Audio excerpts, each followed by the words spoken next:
Sure, I'll start rewriting the first story you provided into a clean, simple narration style. Roxanne's store of emergency lights flickered across the cold steel walls of the data facility as a powerful storm attacked the city outside. But the real storm was happening inside the company boardroom. My name is Roxanne, and for 15 years I was the operations director of one of the largest data facilities in the region. Our systems supported hospitals, emergency services, and thousands of businesses. Every second of every day, I carried the responsibility of keeping everything running, while the owner of the company, Arthur, enjoyed luxury vacations and celebrated the profits. I spent sleepless nights inside the facility. I knew every generator, every cooling system, and every safety procedure by heart. When Arthur first bought the building, it was nothing more than an abandoned warehouse filled with broken machines. I helped turn it into a successful operation. I built the safety systems, trained the employees, and earned the trust of government officials and major clients.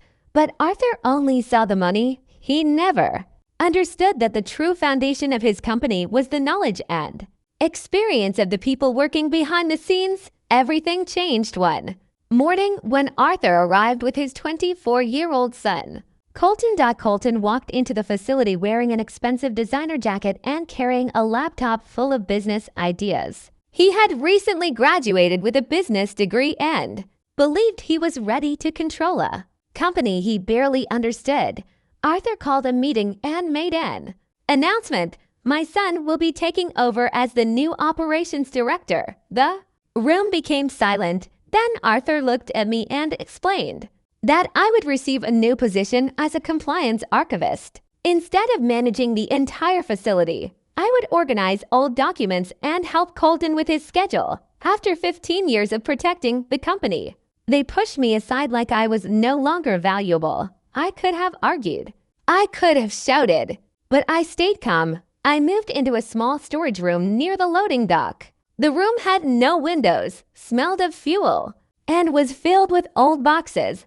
But those boxes contained something important. They contained the history of the company. As I reviewed the old compliance documents, I discovered something Arthur and Colton had forgotten: the company's government contracts, insurance agreements, and emergency service partnerships were not based only on the company name.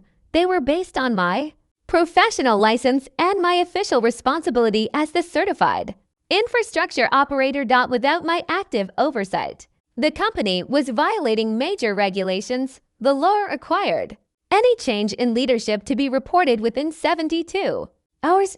Arthur had removed me without following the required procedures. Then I received a message from Derek, my lead technician. Colton was changing critical server settings without proper backups. He wanted to impress the executives by making the system faster. Derek was worried. He knew what I knew. A data facility was not a place for experiments. One mistake could shut down hospitals and emergency systems. I told Derek to follow Colton's instructions carefully and document everything. I would not protect someone who refused to respect the rules.